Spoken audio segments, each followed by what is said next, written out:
Good evening, everyone. I wanted to come to my channel. I know it's been a while. I have posted things and I've deleted things and then posted and deleted again. And like everyone else on this spiritual journey, basically I've just been going through a lot of different changes. And now that I'm at this point right now in my life, I realize that so many of the things that I've gone through have really just been for my highest good.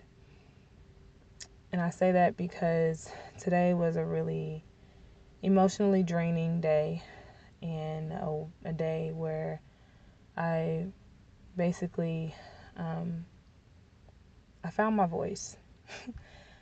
And I stood up to my family members, and the thing about my family, I love my family.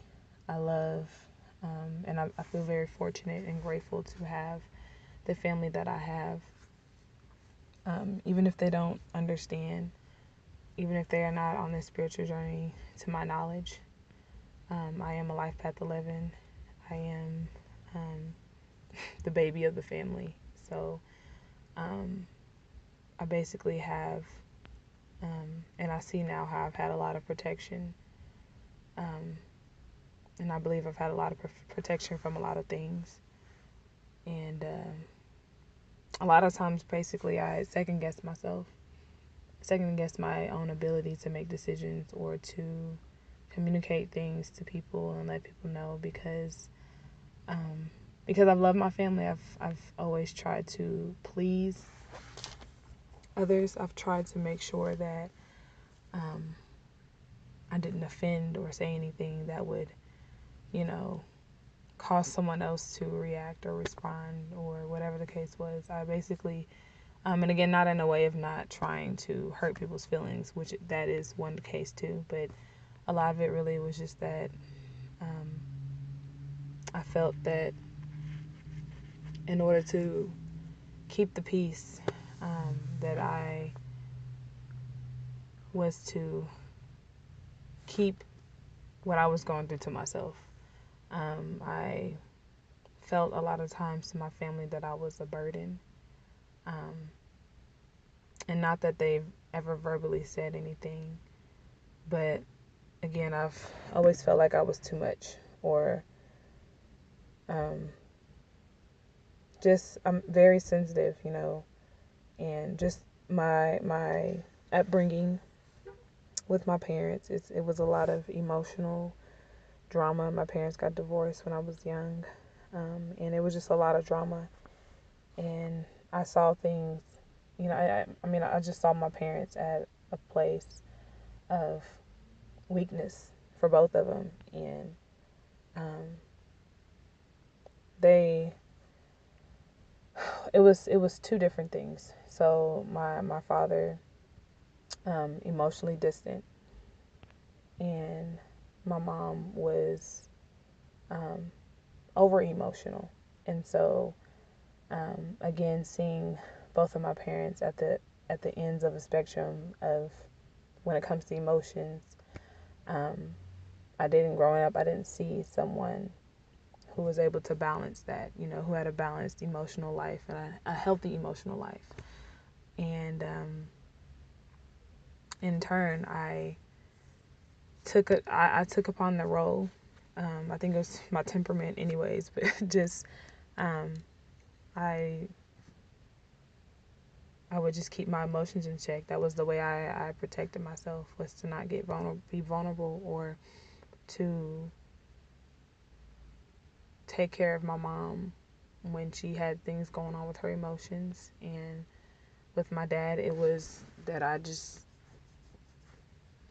didn't show emotion. So again, just growing up, it was hard with relationships and things of that nature. And I'm saying all this because it leads up to where I'm at now. I had a friend, soul sister. Now we are no longer close, and it's not in a. I'm at peace, and it's not in a way of there being any hostility or anything, but just realizing that she was in my life to help me and teach me a lesson, and that's really what a lot of our connections are. But she basically shared with me many times that I was emotionally distant, and for the longest, it was like I would acknowledge, I know I'm emotionally distant, and I want to try to be better, but it was just so hard to not be emotionally distant, and that I had some other things that I needed to address and heal. So anyways, with all that being said, I finally found the courage today to talk to my parents, both separately.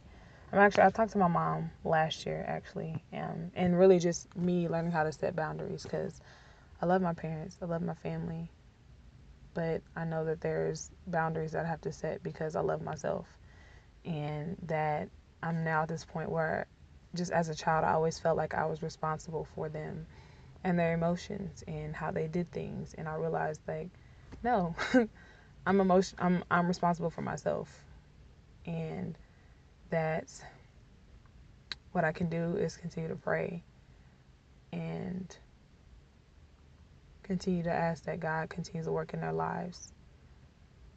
But for me to step back and realize again that it's not my responsibility, and with all that being said, today, like I said, it's been a lot of crying on my end, and I'm trying to move on to a next stage, to a new level. And many times I feel like every time I'm trying to make a move, there's some kind of opposition. And I want to share with what another loved one told me today.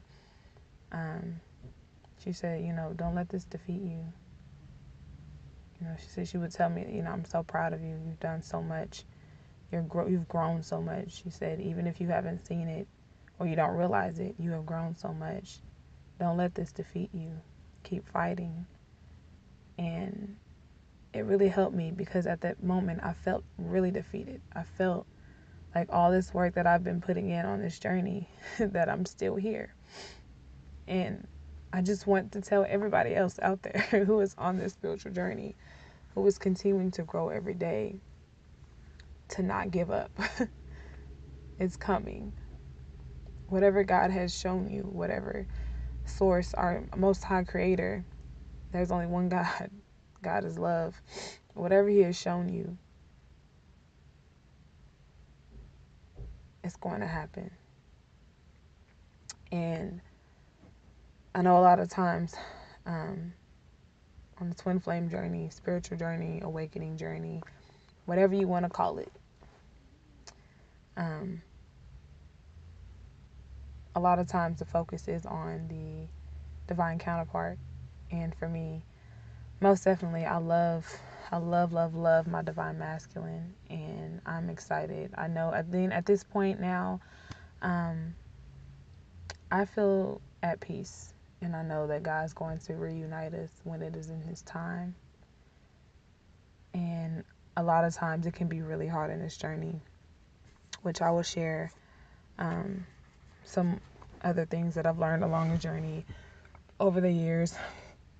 I've been at a place where I was dependent on card readers and dependent on counselors and things of that nature. And a lot of the people that I did come across, they were very helpful and they were beneficial to my learning. But I realized that for me personally, I had to step back and take a step back, because I was doing it from a place of neediness versus a place of, okay, I need help, or I need some guidance. There's a difference between seeking guidance, seeking wisdom, seeking counsel, and being needy, needing validation, needing affirmation, needing someone to tell you and pat your back and tell you it's going to be okay all the time. It comes to a point where even if all these people were gone, do you believe in yourself? And again, it comes with trusting what God is telling you, trusting your intuition, trusting that what you have to share with others is for you to share. And just another loved one told me, to stop selling myself short. And that's so real to me. I have, ever since I was a child, really have sold myself short.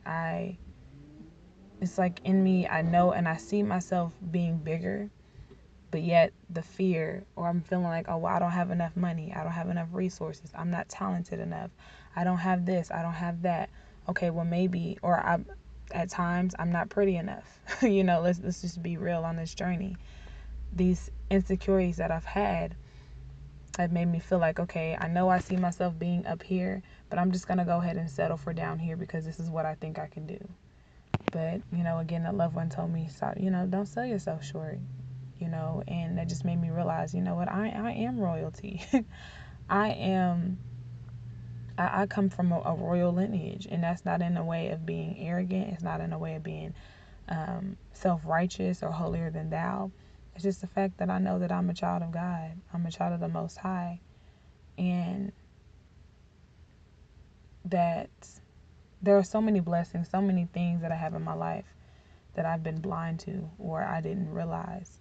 There's so many things that I can have, but it's my own mental blockages. It's my own fear, my doubts, my insecurities, the words that play over and over in my head, lies that other people have told me, lies that the enemy may have said, that it continues to play over and over again and you eventually believe it. But I really just wanted to share this with those out there who are on this journey, those who are going through and facing so much opposition or feel like no matter what area they're moving into, that they're still stuck.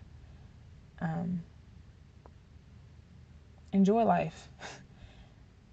Yes, this spiritual journey, we're here to learn a lot, and there's so much going on behind the scenes, but I want to share with you that most importantly, what you can do is to stay in that high vibration, stay in love. And it's not, no, you're not going to always be happy, go lucky, and cheesing and walking all over the world. I'm not saying that. There's nothing wrong with that. This is life. You're a spiritual being living a human existence. You're going to feel these emotions. But again, this is why I love the spiritual community. We're here to help each other and remind each other just how impactful our love can be. And I wanted to just share this to encourage people. You have what it takes to get to the next level. God's going to be bringing things full circle in God's timing. And those on this journey who have worked tirelessly, who have worked since day one and continue to work, don't be afraid and don't feel guilty about taking a rest. There comes a time when you have to take care of yourself, honestly. And that's mentally, emotionally, spiritually, physically. Make sure you take care of yourself. I don't have anything particular other than this to say to everyone, because right now I'm just gonna go home. Gonna be looking at interior designs, clothing, hairstyles, places to travel, destinations, different things around the world, because sometimes it's just good just to get your mind off of everything that's so deep. Listen to some music, go to a comedy show, enjoy life. And that's all I really wanted to say. So with all that being said, I hope y'all have a good night, and I will be sharing more soon.